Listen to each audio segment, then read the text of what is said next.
And the community. I apologize, I didn't have that on. This is not a time for debate or discussion. Letters to the board are always welcome, and each of us reads the input.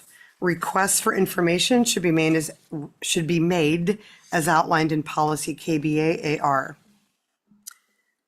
We have 3 folks online, correct? All right. We will start with Lisa Gacho. Lisa, if you could give us your, oh, she's just getting on. Okay. All right, Lisa, if you could introduce yourself with your first and last name, city of residence, and a group that you represent, and then your time will begin. Okay. Oh my gosh, I'm first. I'm Lisa Gasho. I have 2 children in the North Clackamas School District. They go to View Acres, and I live in Milwaukee.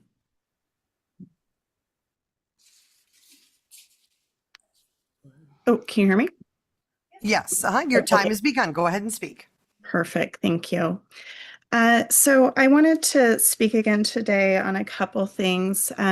Would still like to have clear communication from the district and the school regarding incidents that happen at the school, again, so that there's accountability, but also so that parents can make informed decisions about how to help keep their kids safe. The only communication we've received in this regard, which doesn't meet the mark since a couple weeks ago, was semantics around what's a hold versus a lockdown, which, if both involve locked classroom doors and kids don't leave, aren't allowed to leave, which is what happens on a hold. I'm not really sure why that differentiation was necessary. It still didn't give clarity or accountability to these are the steps that we take when there's issues. And regardless of them calling it a hold, we're still not being informed when these things are happening. But we're hearing from our kids, the doors were locked, we're not allowed to leave, it's hard to focus, it's hard to learn because of the disruption going on. It brings me to my second point around the seclusion and restraint policy. Really respect that we want to be very careful with when we lay hands on children. And it does feel like the policies to the point that they're going beyond what's required to where disruptive kids aren't being dealt with and allowed to hurt things, destroy things, continue to disrupt learning, which is concerning considering, I don't know if everyone read this in Oregon Live in the beginning of the month about how much less time Oregon children spend in school than the rest of the nation. We rank 47th, and over the course of time, our kids go to school over a year less than students around the nation. So considering we already don't devote a lot of time to education, which I hope you all are addressing at the state level, would love to have our kids in school more and more funds for that, of course. The time they are in school, they need to be allowed to learn. Again, not hearing, oh, just focus, just pay attention, never mind this disruption that's going on and on and on, and no one's touching or removing the child. Again, I want to respect how we touch people and when, but that policy needs to be clarified around the choices that are being made because, again, it's preventing other kids from learning and using it. Thank you. All right, and do we have Michelle? All right.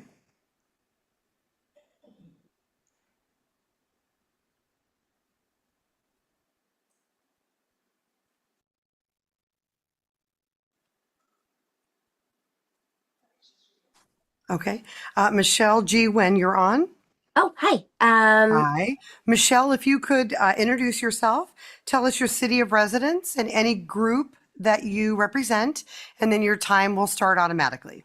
Great. I am Michelle G. Wynn. I have a 5th grader, and then I'm about to have a preschooler coming in next year.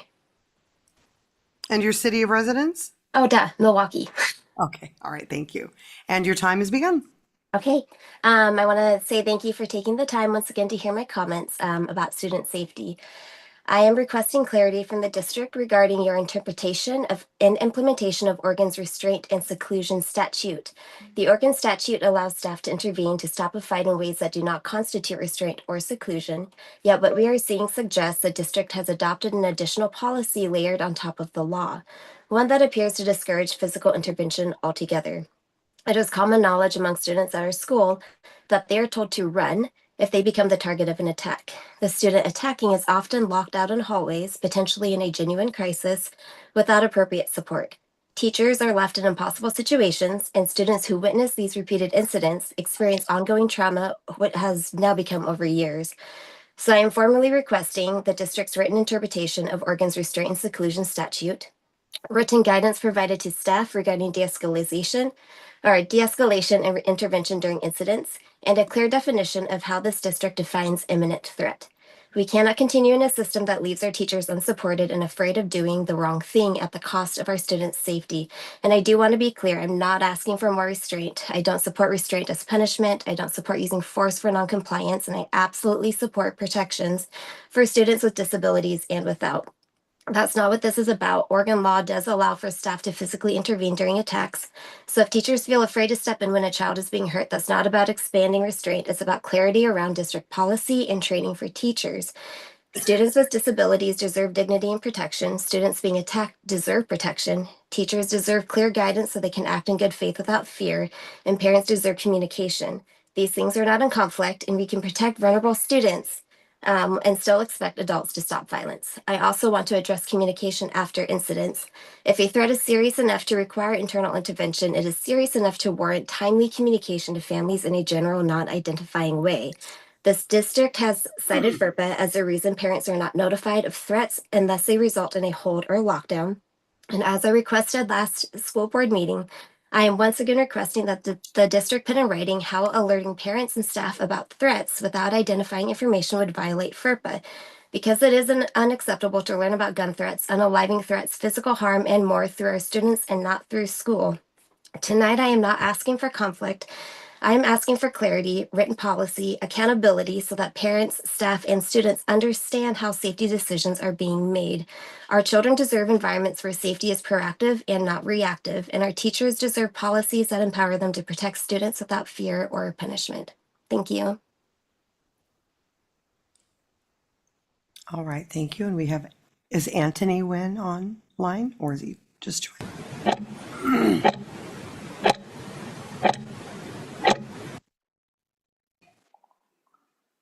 All right, Anthony, are you on?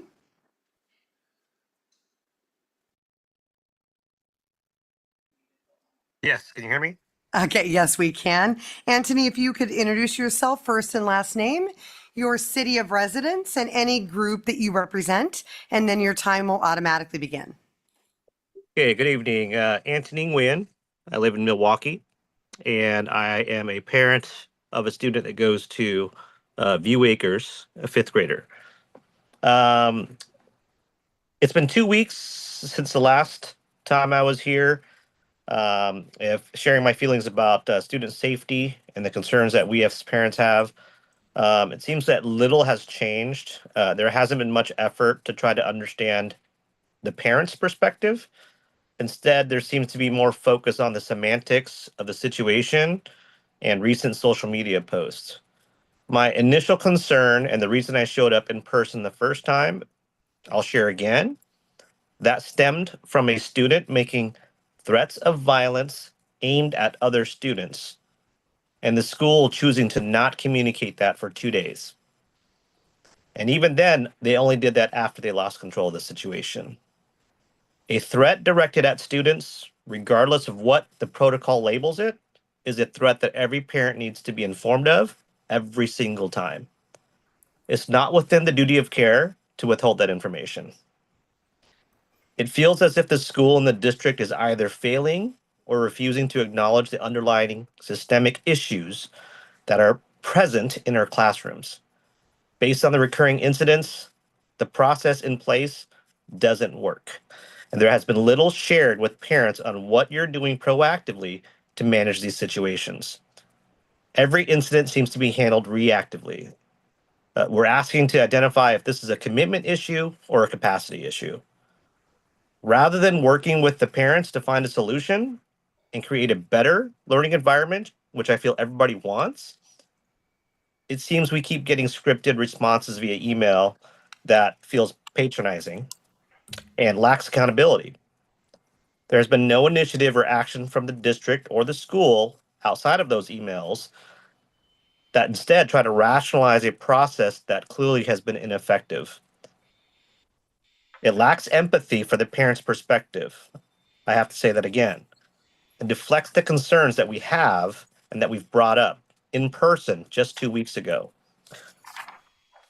I'm speaking here again to ask for a commitment from the district to outline a strategy that involves open and direct communication involving the parents, that has measurable results, and that acknowledges the underlying issues so that we can together work to create a safe school environment for our kids.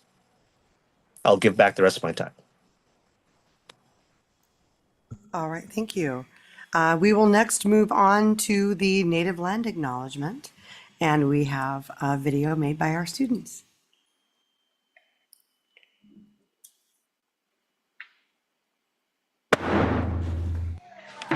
We acknowledge the land on which we sit, in which we call the North Clackamas School District, rests on the traditional and indigenous lands and village sites of the native peoples of the Kalapuya, Chinook, Molalla, and the Clackamas. We take this opportunity to offer gratitude for the ability to learn and work and be a community on this land.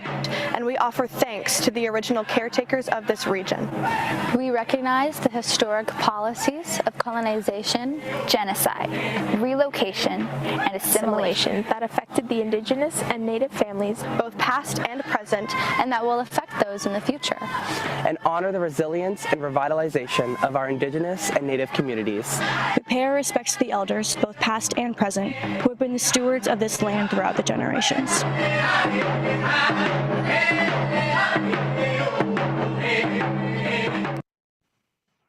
All right, thank you. And board members, please stand. And Director Olson, will you lead the Pledge of Allegiance to the flag tonight?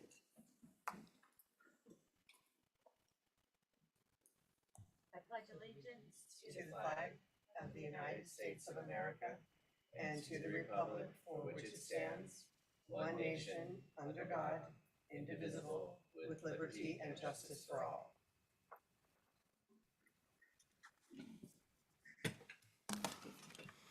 Thank you for that. And next on our agenda is our consent agenda. We have items A through F, and in the board packet you will find the consent agenda for this evening's meeting. Is there a motion to approve our consent agenda? Chair, I move that we approve the consent agenda.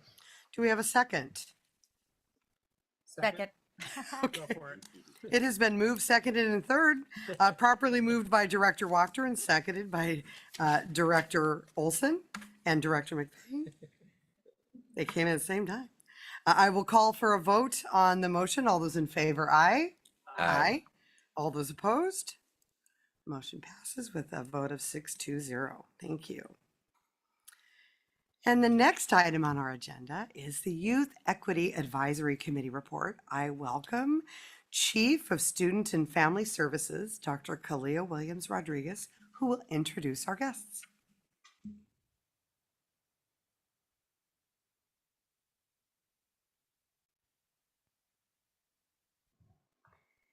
Good evening. Happy Thursday. Good to see everybody. One of the highlights of our school district, there are many, and of course they are our students. So we're going to open it up a little bit. Ms. Kim and I will do a little sandwiching, and then we will pause to hear the voices of our students who speak their truth. So we are talking about the student experience and success as it relates to the strategic plan. While everything on this slide is important, we know that we have a goal of empowering our students, listening to their voices, and making sure they succeed in life in whatever choice they choose for their career. As we move on,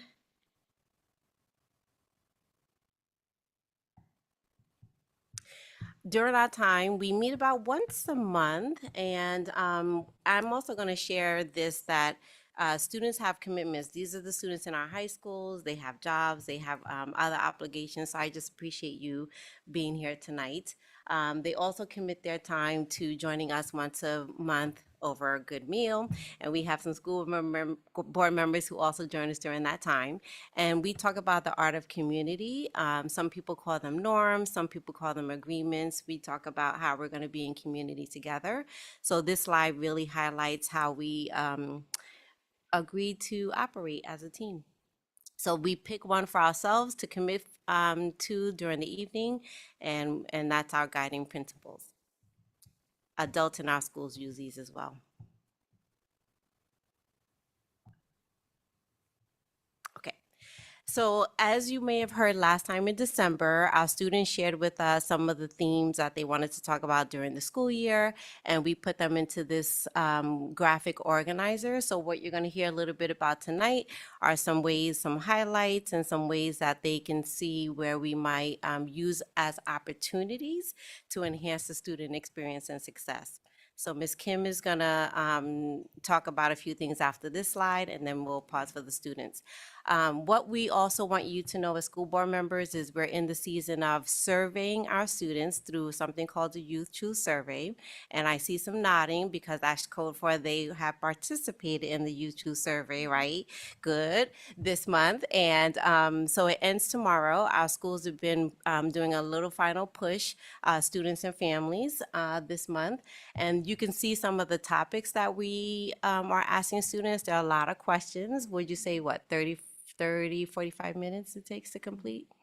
So it's a nice chunk of time, but we do use the data. We will be sharing this data when we get it back around April-ish, and then we'll be reviewing it together with our school administrators and so forth. So stay tuned for that.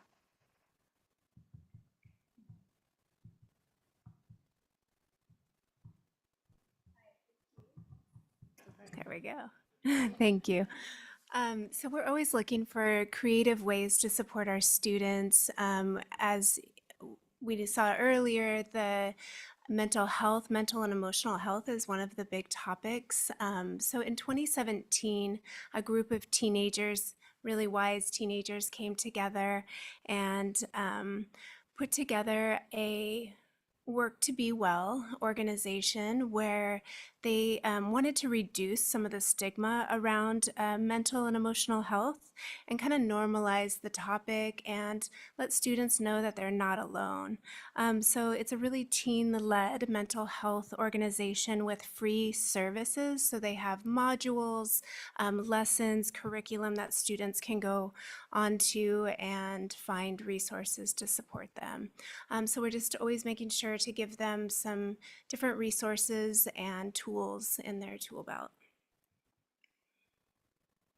A couple of sessions ago, we had the Children's Center join us for a youth equity meeting, and it was a really impactful moment because they really brought in kind of their tools and resources to help students with grounding techniques, just a whole pamphlet of things that they can do and eat when they're in those moments of dysregulation and stress. And so it was a really great opportunity for students to get some ideas from each other as well as from the professionals. And then we also asked the students, what do you do already to bring yourself into grounding, to support yourself in times of stress? And this was the Mentimeter this is all of their words. And so obviously music, sports, moving their body, sleep, video games, jazz band, reading, like it's really beautiful to see all of the different things that they use to bring themselves back into their bodies, to de-stress, and then also to be able to share that with each other to give each other ideas. So now the students will share their thoughts. I'm Kayla Cole. This month we had a student walkout, which went very well. And then our performing arts are doing very well. We had 2 plays this month, Robin Hood and Comedy Sports. And just last week we had our Black Student Union Assembly that went amazing. We've also been working on forecasting, so preparing me for my senior year and then also for upcoming middle schoolers. And following that, we've had some MA tours for upcoming high schoolers. So there's been a few teachers bringing in middle schoolers to MA. And then we also have unified basketball teams that have been doing amazing across the district. Hi, my name is Hannah Johannes, and I'm from Clackamas High School. Some recent highlights is that across the whole district, the student councils have been running like the social medias, and the videos that they've been producing have been awesome. And all across the high schools, there have been mock interviews for the ninth graders, which have been a recent highlight. And I just wanted to say again that the Black History Month assemblies across all of the schools have been awesome, including mine. So yeah, that's one thing I wanted to highlight.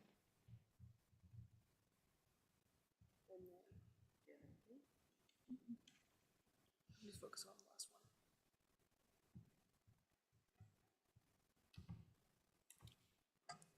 one. What some upcoming events that you guys should know about is the Youth Careers Expo in March for all the 11th graders, where they get to go to the expo center and look at college and career related stuff, which is really interesting. And at Clackamas High School, personally, we have a student-led play coming up. It's called Clue. So that would be awesome if you guys could join.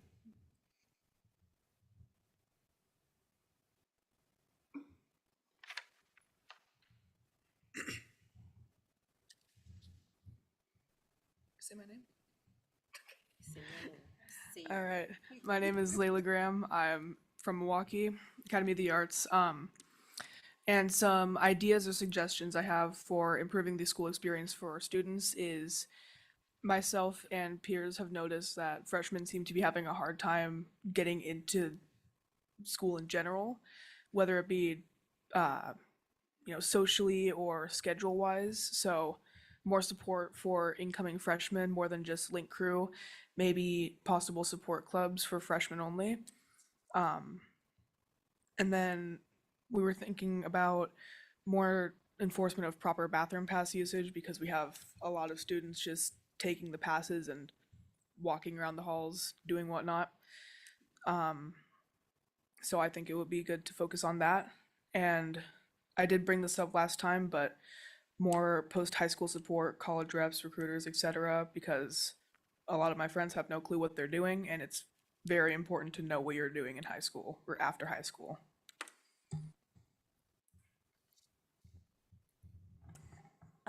Another thing I would like to add, I also said this last time, but more studying communal spaces. At Clackamas High School, I know there's not a lot of places where students can sit down and chat during and between hallways. Nelson is another school with more updates, and that's a place where students are able to talk and build community. And without that type of space, it's harder for students to do that because we don't have yonder pouches as well. So we don't have phones, we can't really connect like that, but we have to connect in person now, but we don't have a place to do that. And then another thing would be bathroom quality improvement. I know it's hard because every time the bathroom gets improved, it kind of just goes down again, but I think we should strive to keep our students in safe sanitary places, which would be, I'm sure you guys would want that as well. And another thing is specifically at Putnam, there seems to be a problem with the crosswalks and they're not like easily identified, so people tend to be speeding during that area. And the school zone signs don't have like amber lights, so the cars are going pretty fast while students are getting out of school, which seems to be causing issues. So you guys might want to look into that. And then another highlight we wanted to say is that more attention and more awareness for teachers and subs. They need to be more aware about how to teach students with disabilities, especially when implementing accommodations, especially for subs, as even though they're coming in for one day, the students are there every single day and they still need the same accommodations as always. So that's it. Thank you. I wanted to bring up Milwaukee High School has the health center, and at the health center they have drug and alcohol counselors or like support around that. And there are, I feel like I've seen around as a student that identifies in recovery. I've seen a lot of students really struggling, not only with mental health, but substance use has been a huge thing, and especially in middle school. So I guess having, why are there not health centers at all the schools, or at least support around that? I understand that we have counselors, but more on-site substance use support.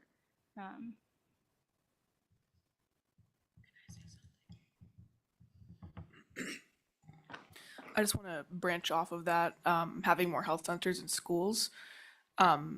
Youth Advisory Council at Milwaukee goes to Advocacy Day, should be every year. We don't have one this year, but I think having more things like Advocacy Day where we go to state capitals and we talk to representatives like legislators and such about funding more student-based health centers or school-based health centers, and having more things like that would be very helpful. So I just think there should be generally more Advocacy Day like things.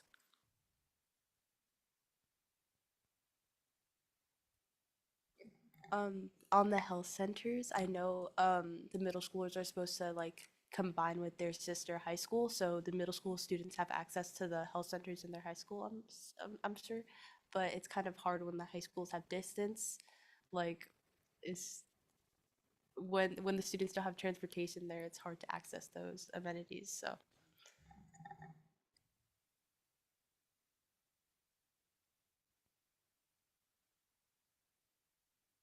Oh, at Clackamas High School, I was able to. We had an advocacy day at my school where the Black BIPOC students, like the leaders in the affinity groups, were able to go down to the Capitol and get a tour and talk to our representatives, or our BIPOC representatives specifically, which was awesome.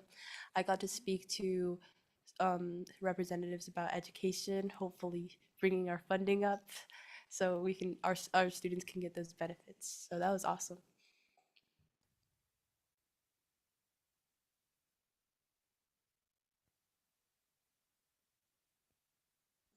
And discussion. All right, thank you. Directors, does anyone have a question or a comment for our Youth Equity Advisory? Director McVeigh.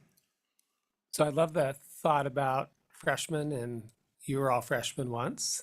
And is there an opportunity for, sometimes seniors get senioritis or their half days or whatnot? Is there an opportunity for upperclassmen, i.e. juniors, maybe to one junior to every 3 freshmen? You know, I don't see you today. They could text like, what's happening, and just checking in on them, help them navigate high school, at least in the first couple months of the year. As I know that the clubs sound great, but I was just wondering if there was even a more personal connection that could be made. So is this like, what I'm getting from this is like a suggestion of having a couple freshmen who are like assigned to a junior or senior, and Yeah, like like they a could ask peer, for kind help. of like almost a peer mentor, but Yeah, or more like about check in. like a buddy. Yeah. I do like that idea. I think that would be a good idea. But I think it would be useful to have it be a sign up thing, not just, hey, you've been assigned such and Yeah. such, because we want the freshmen to have like a good experience instead Sure. of getting somebody who doesn't want to like be that for Yeah, them. I know. Yeah, I think that's great. Stop texting me. Yeah. I promise I'll stop. But I think it's a great idea because freshman year is hard. Yeah. All right, are there other comments or questions? Director Kemp? Thanks for coming in.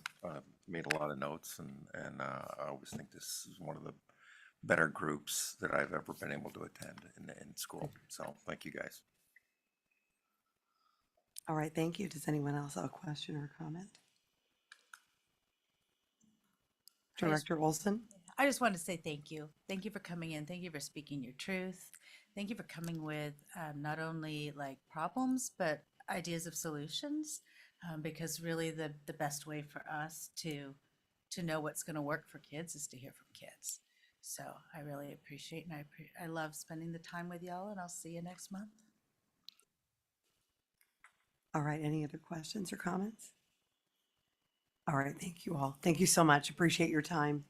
Thank you for coming.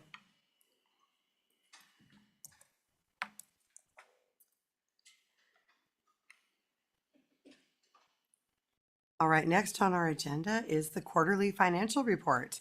I welcome Executive Director of Finance and Business Services, Matt McCara.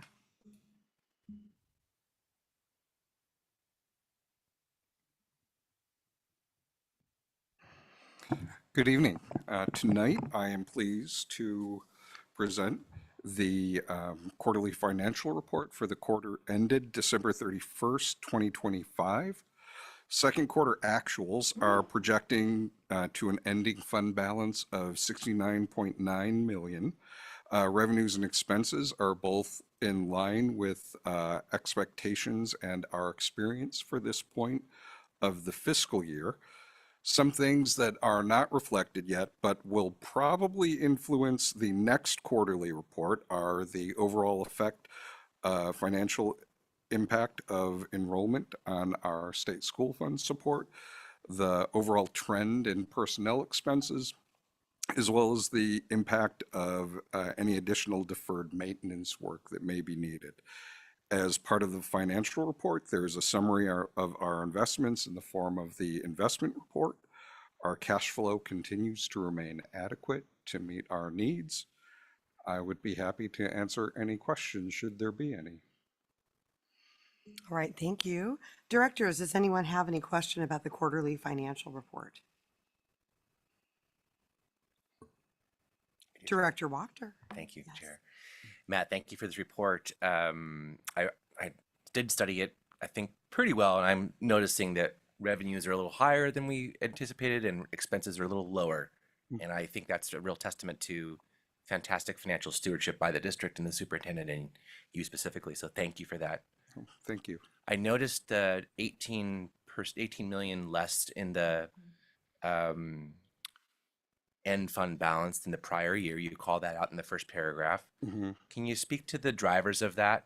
And apologies if you've shared that in the previous time you presented, but just to refresh our memories, what the drivers were. And then part two of the question is, looking ahead to the next half of the year, do you anticipate that balance to become lower than 69 million? If so, how low? At this point, I would not expect any future projection to have an ending fund balance that would be lower than what is being presented today. The nature of the quarterly projections is that over the last several years, the initial projections for the first and second quarter are both largely in line with budget, which is inherently conservative because we're trying to not overestimate our revenues or underestimate our expenses. Then as the course of the year goes on and we get a better understanding of what our revenues and expenses will be, as you've noted, that both of the revenues are coming in a little higher and expenses are coming in a little lower, the cumulative impact of that tends to be seen.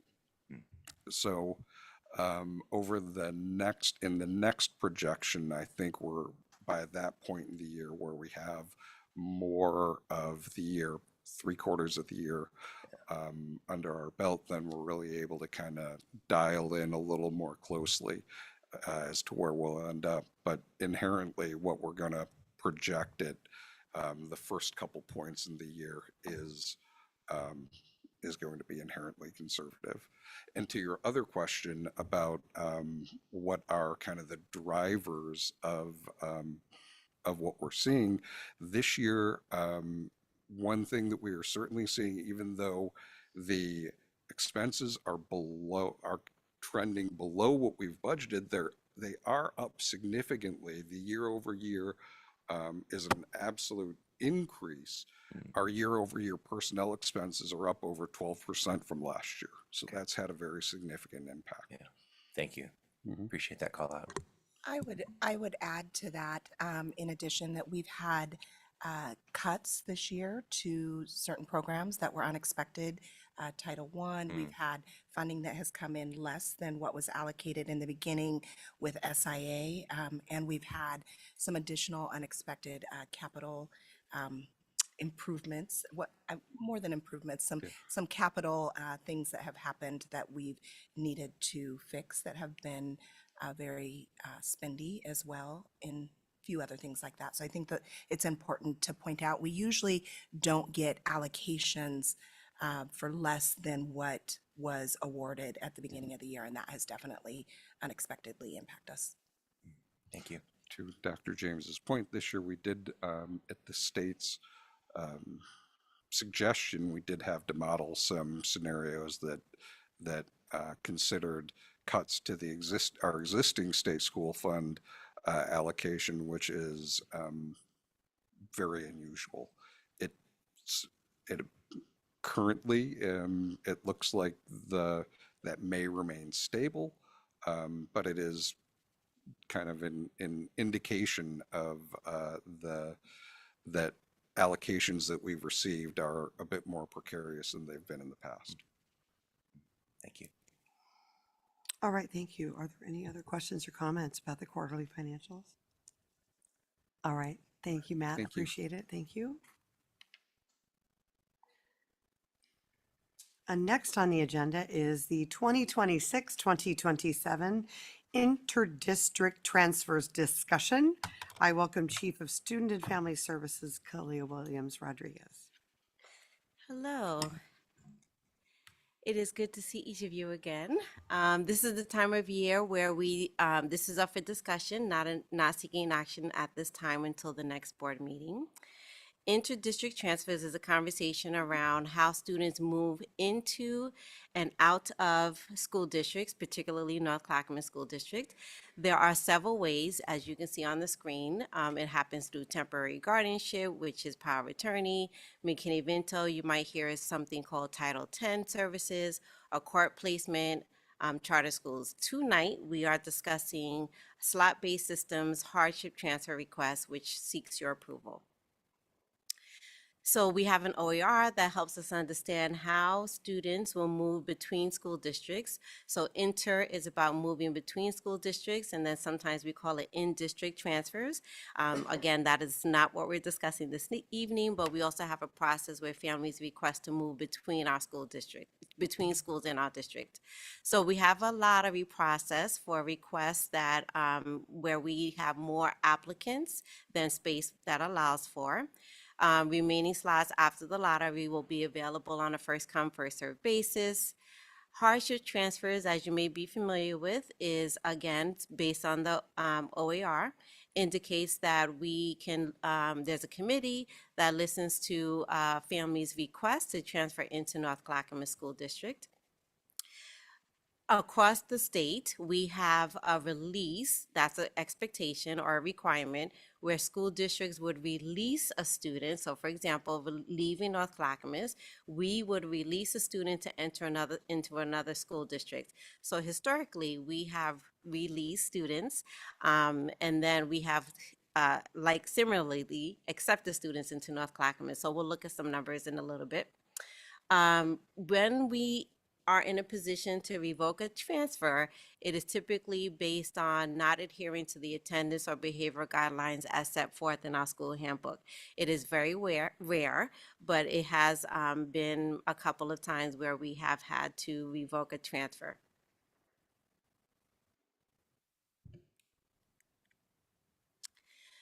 As you will see in your packet, which we will discuss in a little bit, we work with a partner you may have heard called Flow Analytics, and it is based on a 5-year projected enrollment of less than 95% building capacity.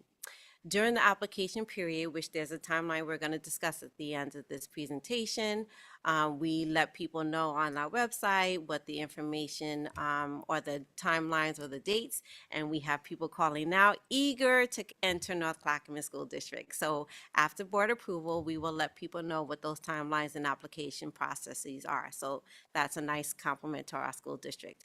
In the event that we have more applicants than space allows, we work with our programs, elementary, secondary programs, to make sure allocations of FTE allows us to enter, allows families and students to enter on a particular grade level. So that's beginning in August. Some families have said that's a little bit late in the school year for them to make decisions, so we are aware of that. However, we as a school district are making sure that we are providing space for students to move between the school district and that our allocations, FTE, full-time equivalency allocations, allow us to support students. Numbers on the screen. So you will see some color codes. What we have are elementary, middle, and high schools. Anything that's in the mauve color, sort of pink rose color, is a place that we are unable to accept students into the school. You will see the column that says percentage of open spaces beyond 95% capacity. We tried to put a formula together of anything that is 16% or for elementary, let me just be clear, for elementary, anything that was 16% or more, we could welcome students. For middle school, we tried to look at anything 30% or more, so that particular column.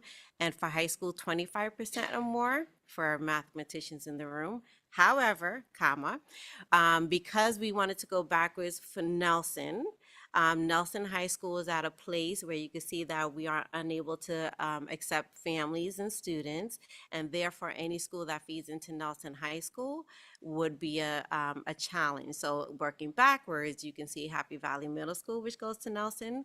We're not able to accept families into Happy Valley Middle School. Yep, they go to Nelson. And then we have Scouters and Kennedy, Duncan, and Happy Valley Elementary. So that's the rationale for that. In addition, you see Milwaukee, El Puente, and Lot Wickham Elementary Schools. Those are our DLI programs. So we have limited space and capacity there as well. So I know I'll be opening up to questions in a little bit, unless you'd like me to pause now.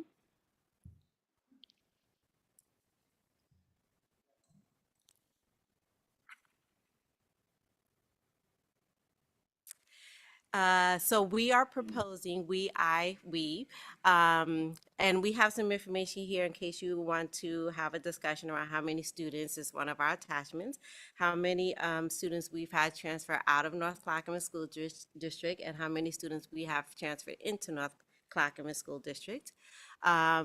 Typically, as a school district, we have released all families who apply, and that's been the same practice for the last several school years. And at any point, our school board can make that adjustment. The recommended timeline is today. These are the recommendations for into, out of North Clackamas School District recommendations. We will return for school board action. And then this is the information that will be posted on our website, so our families and students would have access to this information. It is typical for a guardian to request a transfer. We have had a high school student request a transfer without parent permission, so we had to work that through. They wanted to leave their district and come into North Clackamas without parent consent, so we included the parent. But that was different. We also have a timeline for out of district, so it would look similar to this process. I am available for questions and discussion. All right, directors, does anyone have any questions or comments about our interdistrict transfer? Yes, Director Kemp. I'm just on the review hardships request that in that timeline, is it just the entire month of August? Because there's No, date it is there. throughout the year as well, Oh, okay. for sure. Okay. Thank you for the question. Yes, at any point throughout the year. Are there any other questions or comments? All right, and this was just, No, I don't have one. and Director Kemp has another? I'm just curious. Take your I don't know what would, I don't know what the circumstances are that constitute a hardship request. So one hardship request has been a student was obviously in another school district. They have a sibling that attends here. We did not have a space available, but because a sibling is here, that was considered a hardship to keep my family together. Yeah. So good question. All right, Director Wachter, do you have a question or comment? I had to formulate the question. It took a while. Slow tonight. Thank you, Dr. Williams Rodriguez, for this really good report. I am curious when I see the larger capacity opportunities, specifically in the 3 high schools not Nelson.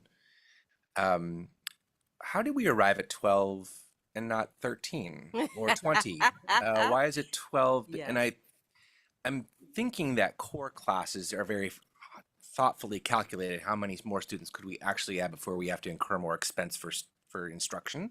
That's my internal thought. But how do we get to, why is it 12 not 40? Because So there's a lot of capacity at some schools. Correct. Okay, so last year we placed 10.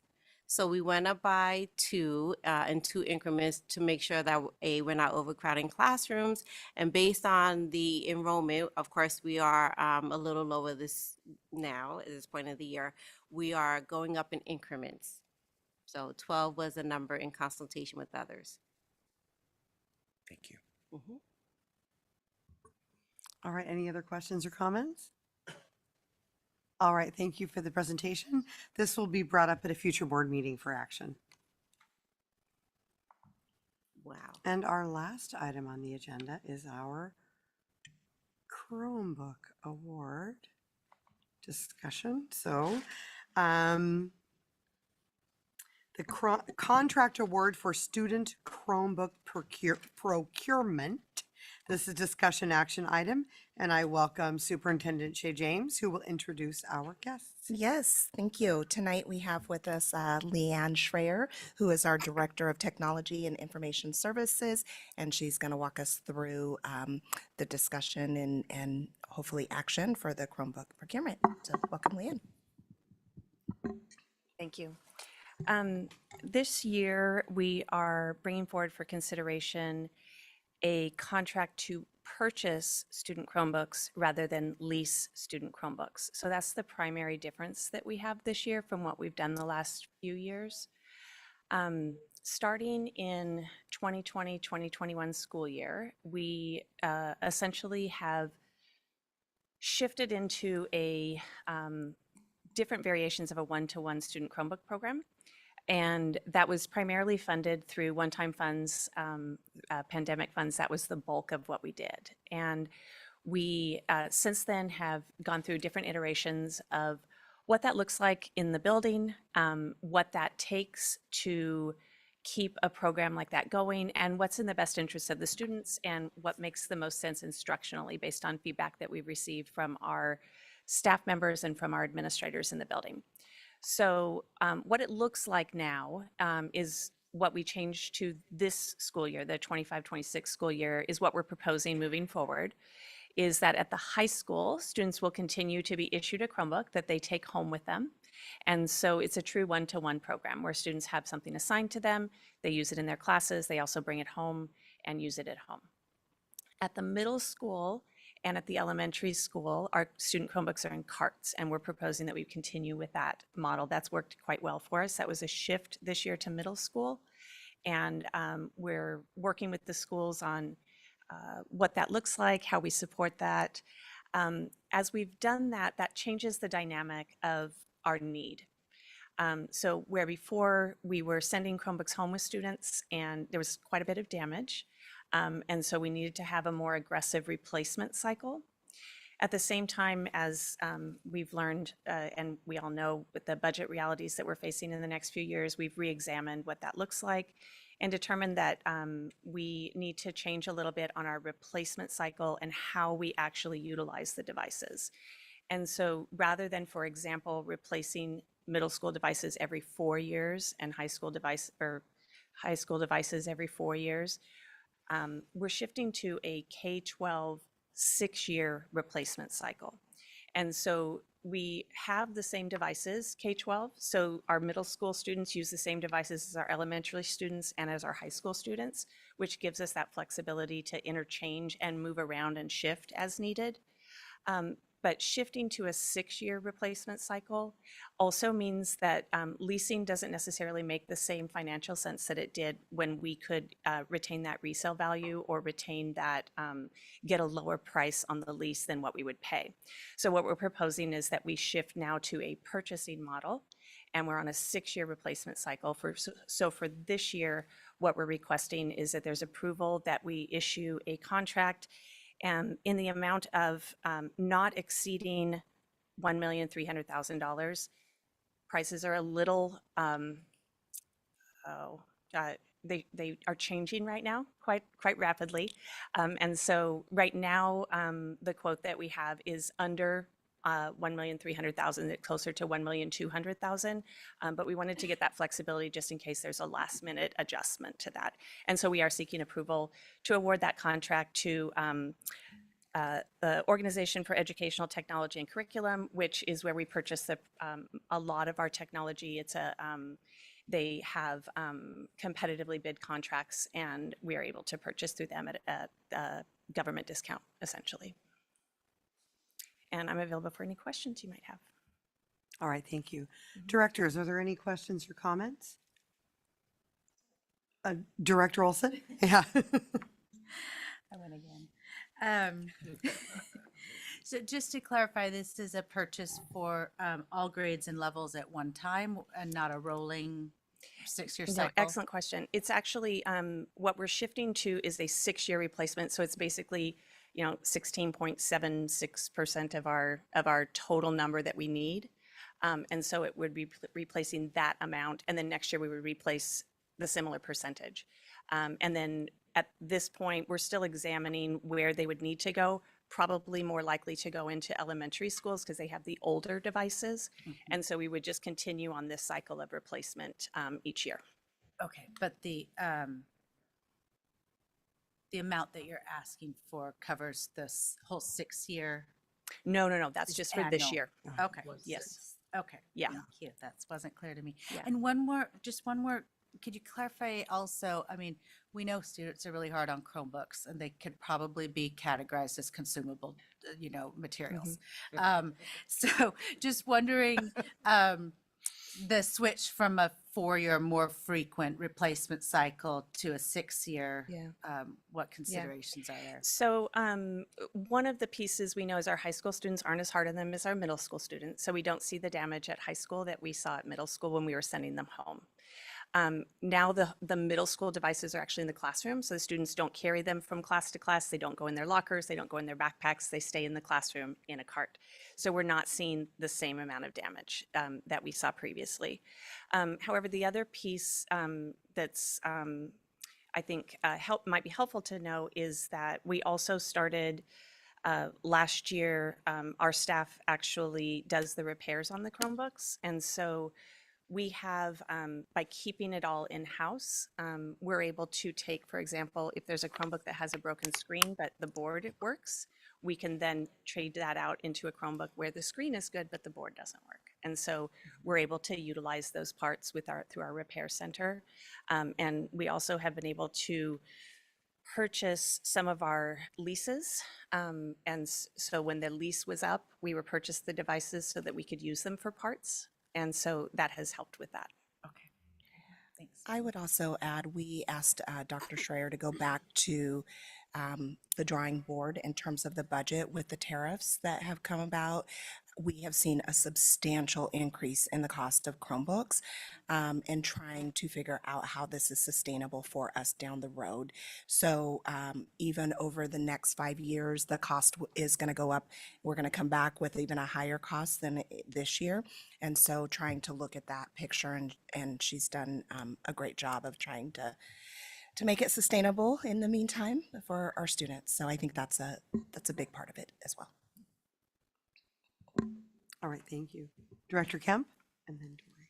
Yeah, I mean, I would imagine that even if you were leasing, you're not going to get rid of the tariff costs, right? Because that's going to be passed along no matter what. Yeah. So hopefully there's some sense to the tariff, and it doesn't impact us too much. Yeah, and the tariffs, and we also are seeing chip shortages. And so right now they're a little bit difficult to get. And so we're hoping that we can move forward quickly so that we can secure these for next year. And sorry, one follow-up. So if I understood it right, you're replacing 1/6 of the Chromebooks each year, and that's just going to be a rolling ownership plan at this point. Correct. Yeah. And I mean, 6 years in technology is an awful long time. Is keeping the the operating system, I'm sure you guys have already looked at that, and I don't know how the Chromebooks Yeah. work, but there's no concern with the 6-year-old systems being able to operate No. correctly with the new operating systems that come out. Yeah. Google has actually gotten better about we now get guarantees for a 10-year. And so the devices that we purchase this year, they're guaranteeing that they'll continue updating the operating system and security and all of that through, I guess it would be 2036. So great. So, All right, so that isn't, I think we're still learning, and part of why we had maybe a more aggressive replacement cycle is we weren't sure how long they were going to last. But the devices we've had in the elementary school are now on their 5th or 6th year, and they're still pretty good. And so we feel pretty confident about the ability for them to hold up. And sorry, one more question. And I don't know how what processor and so on that they use, but I guess the other part of technology, I mean, 6 years, they can get slower. So I don't know Yeah. how you've accounted for that. Yeah. That's actually a really good question, because that was one of the things that we considered, that Dr. James alluded to, was going actually with a lesser device. And so maybe one that wasn't as powerful, and one that didn't have as many features. And what we chose to do instead was to we have very good devices for our students, is what I'll say, and even into comparison with some of our neighboring districts. And we believe that it's better to stick with a higher quality and replace it less frequently, so we don't run into those issues with it no longer supporting the digital curriculum, for example, that we're asking it to do. Yeah, sounds good. Thanks very much. All right, Director McVeigh? Does our curriculum, sorry, I'm hoarse. Does our curriculum allow bring your own device? I'm not Like sure. I'm a high school student, can I bring my own device? Yes, so we actually do still at this point, we have fewer and fewer every year, but students do have their option to bring their own device, and they can absolutely access the curriculum that way. Okay, thanks. Can you talk a little bit about why that is difficult, like with the passwords, ClassLink, and all of that as well? So it's challenging for a number of reasons, because when we manage the devices, we can put certain security features in place, and we can manage the access and what kids can't access at the same time. There's definitely filters and things in place on our network, but when students are on their own device, they have access to other pieces that we don't. It also means that teachers who are utilizing some of the software that we have can't support students in the same way when they're on their own device. I think we saw a lot of our high school students chose to bring their own devices when we first came back from COVID. Each year, what we looked at is fewer and fewer. It became more normalized to use a district device. And right now, I haven't looked this year, but last year, I think there were maybe 100. So it's not very many who choose to do that, but it is an option for students. All right, and Director Walker, do you have a question? I just had a quick question, and you spoke about it a little bit as far as like the maintenance and upkeep. So financially and just manpower wise, is it's more cost effective for us to fix them than for us to lease them and send them out for somebody else to take care of it? Is 100%. that? Yes. Oh, No. okay. No. And part of it is also it's also a lot faster. So when we sense, even when before we had our repair center, we contracted through our ESD. And it would go in a queue with everyone else's devices. And now we have a group of our techs, including Nelson, who's sitting in the back here supporting us, who each spend 1 or 2 afternoons a week in our repair center, which is at Sabin-Schellenberg Center, and are able to fix the devices. We have a position that oversees the repair center as part of his work, and he also has other credentials where he can do things like repair MacBooks, repair some of our PCs, things like that. And so the other piece that really has helped us a lot is with the parts, because we had the same type of device. And so when we bought out our lease at $50 per device, if we would have, for example, just had to buy a screen, it's $250 for the screen. So, you know, that has been extremely cost effective for us. All right, excellent. Thank you. Any further questions, Director Kemp? So I'm assuming in part of this, the annual cost, that is, I know a lot of software is moving to subscription based. So I'm assuming for the ones that we already own, there's going to be an annual cost for a subscription on, I don't know if it's the operating system or any software that's on them. Is that Yeah, true? actually, with a Chromebook, there's only a one-time cost. And so that was, if you may remember last year, was it last year, or the year before? I think it was the year before when we talked about the teacher Chromebooks. That was part of our cost savings with that, is different from a MacBook where you have an annual cost to Apple. With a Chromebook, it's a one-time cost. It's a good. $30 fee one time at time of purchase. All right, thank you.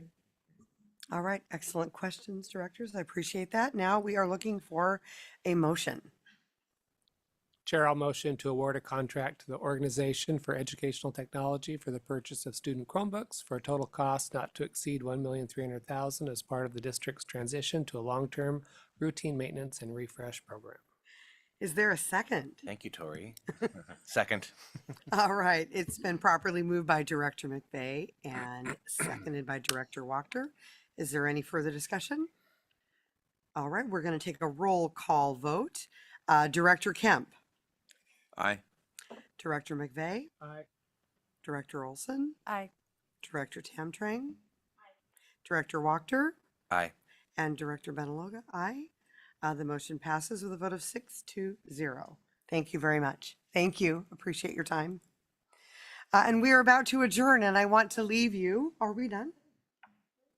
No, we're Oh, yeah. Okay. I was like, wait a minute. Woo, off my axis. All right.